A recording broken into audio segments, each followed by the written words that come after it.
Halo teman-temanku semuanya, apa kabar teman-teman? Semoga sehat ya. Hari ini tanggal 27 Desember tahun 2024.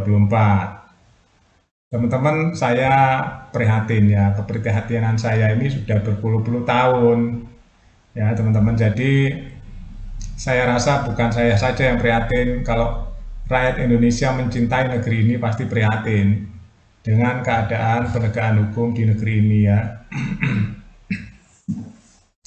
Teman-teman bisa lihat ya, Mahfud MD juga terkejut melihat vonis ringan Harvey Muiz. Mantan jaksa juga sama tuh ya.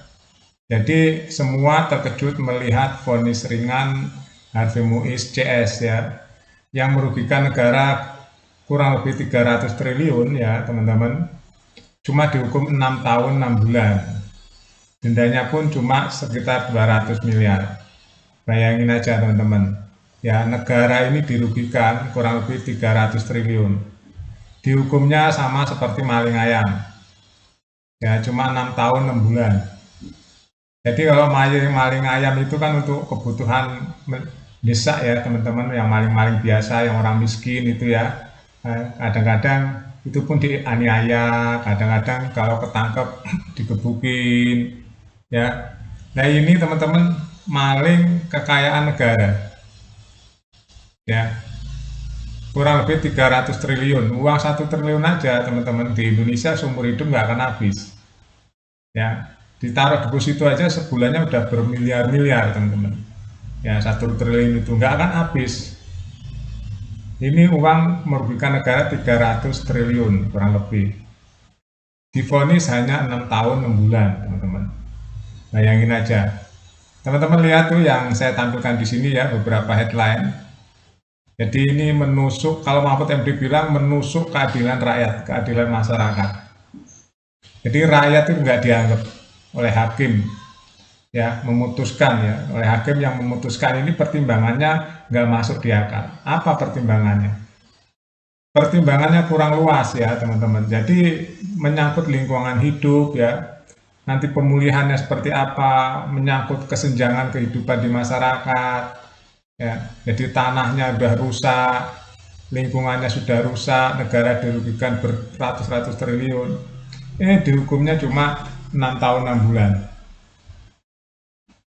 Ini sangat menyakiti rakyat Indonesia. Kalau seperti ini ya teman-teman, keadilan di negeri ini akan presiden buruk ya teman-teman. Jadi akan memberikan apa panduan-panduan buruk terhadap penegakan hukum ke depan atau bernegara ke depan. Kenapa? Karena Indonesia kan sedang memberantas korupsi nih. Tapi di sisi lain koruptor kakap dihukum ringan. Ya, dihukum ringan. Ini yang saya prihatin ya teman-teman. Kalau teman-teman lihat tampang saya mungkin nggak percaya ya. Saya ini prihatin terhadap negeri ini udah sekitar 30 tahun teman-teman ya. Sejak saya remaja. Saya sudah prihatinannya sudah tinggi sekali teman-teman terhadap negeri ini. Ya, jadi sistem yang nggak jalan, terus sistem keadilan yang amburadul, terbukti tahun demi tahun banyak kakap-kakap atau penegak hukum kakap tertangkap tangan ya. Jadi kalau penegakan hukum seperti ini teman-teman ya, kita hubungkan dulu dengan petinggi MA yang menyimpan uang 1 triliun dan emas 51 kilo itu ya teman-teman, yang inisialnya ZR kalau nggak salah. Itu di situ udah gamblang teman-teman ya, bahwa uang itu dibagi ke hakim-hakim ya. Itu pasti uang 1 triliun itu berapa ratus perkara, itu berapa perkara yang sudah dihubungkan dengan uang korupsi, uang suap itu ya. Jadi rakyat Indonesia selama ini nggak ngerti permainan di putusan pengadilan itu seperti apa. Rakyat Indonesia nggak ngerti, dan rakyat Indonesia nggak ada waktu untuk berpikir tentang itu karena kebanyakan masih susah ya. Rakyat Indonesia kebanyakan masih miskin. Nanti di sisi lain yang dipercaya oleh rakyat ya, yang atas nama Tuhan itu teman-teman, memutuskan kadang-kadang nggak nggak menyentuh keadilan di masyarakat. Hal seperti ini ya teman-teman. Di sisi lain masyarakat sekitarnya itu pasti kan prihatin dengan kerusakan lingkungan ya, kerusakan hutan, dan negara ini dirugikan. Ya kan, negara ini dirugikan ya teman-teman, bertriliun-triliun ya. Kok dihukum cuma 6 tahun 6 bulan? 6 tahun 6 bulan itu nanti ada gras, ada remisi, ya, terus 2/3 dia bebas bersyarat. Ya jadinya cuma berapa tahun coba? Padahal itu teman-teman melukai hati rakyat. Tapi di sisi lain kejahatan biasa oleh rakyat, hukumannya ya nggak jauh dari itu juga. Padahal ini korupsi adalah apalagi rusak lingkungan hidup negara ini ya teman-teman. Itu kan extraordinary crime ya. Extraordinary crime itu putusannya harus maksimal, bahkan kalau bisa ditambah. Ya, extraordinary crime itu harus maksimal putusannya kalau bisa ya, koruptor, terus teroris, terus apalagi. Teman-teman, kalau kita bicara kejahatan yang sebenarnya itu adalah koruptor. Ya, koruptor itu kan orang yang greedy ya, orang yang serakah. Itulah koruptor. Makanya hukumannya itu harus maksimal, bukan malah dikurangi serendah-rendahnya. Ya kan? Ini yang melukai hati rakyat. Saya itu sebenarnya prihatin ya, saya bisa ceritakan atau bisa sharing teman-teman keprihatinan saya banyak hal. Bukan hanya di penegakan hukum ya, di pelayanan publik itu dari 30 tahun yang lalu pun saya sudah menyuarakan ini teman-teman. Karena orang lapangan tuh pasti tahu ya, orang lapangan. Terus di sistem ekonomi ya, di sistem ekonomi itu macam-macam tuh keprihatinan ya. Memang korupsi itu di mana-mana di negeri ini. Bentuknya macam-macam korupsi itu teman-teman ya. Di jenjang-jenjang akar rumput sampai yang tertinggi ada korupsi.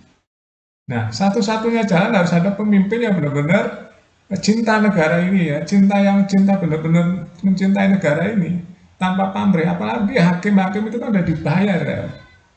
Hakim itu udah dibayar loh oleh negara, oleh rakyat untuk menjaga ya supaya negara ini nggak ada yang macam-macam yang merugikan negara ini. Ternyata yang sudah merugikan negara divonisnya ringan. Ini yang merugi yang menusuk keadilan rakyat, kata Mahfud MD. Rakyat itu seperti ditusuk keadilannya. Bukan hanya Mahfud MD, banyak sekali tokoh, bahkan seluruh rakyat Indonesia mungkin kalau tahu kasus ini ya, saya yakin di atas 50%. Ini adalah keputusan yang sangat ringan. Iya, keputusan yang sangat ringan. Gaya hidup yang hedonis, ya kan? Yang gapnya antara sesama rakyat Indonesia jauh. Apalagi ini pejabat-pejabat yang terlibat itu, yang sudah makan uang rakyat, kan mereka digaji oleh rakyat itu, yang pejabat-pejabat BUMN, pejabat negeri ya. Yang terlibat terhadap BUMN ya, itu kan udah makan uang rakyat, masih saja greedy, masih saja rakus. Itu kan extraordinary crime seharusnya, tapi kenapa hukumnya ringan? Iya kan? Ini teman-teman yang kadang-kadang rakyat nggak bisa apa-apa. Katanya ini negara hukum, tapi negara hukum kalau hakimnya seperti yang ditangkapi yang di Surabaya itu ya, yang menerima suap, terus petinggi hakim yang nyimpen uang 1 triliun dan emas 51 kg itu gimana coba? Berarti udah berapa hakim yang terlibat korupsi yang nggak ketangkap. Bayangin aja, uang yang cash aja di dalam rumah 1 triliun, emas 51 kg, yang katanya itu udah sebagian dibagi, itu yang tersisa. Kebayang nggak? Udah berapa keputusan yang dipengaruhi oleh uang itu, teman-teman? Iya kan? Nah, sampai hari ini masih sepi-sepi aja, makanya harus dikawal nih ya media harus mengawal ini sebenarnya. Ya, media harus mengawal dan rakyat harus mengawal ini sebenarnya. Oke, itu aja teman-teman ya, di bawah 10 menit aja videonya, nggak usah panjang-panjang. Yang pasti rakyat Indonesia terlukai ya teman-teman. Di saat kita memberantas korupsi, di sini ada kasus korupsi dihukum ringan lagi. Terima kasih, dan ini diucapkan juga oleh tokoh-tokoh masyarakat ya, khususnya Mahfud MD. Sampai jumpa.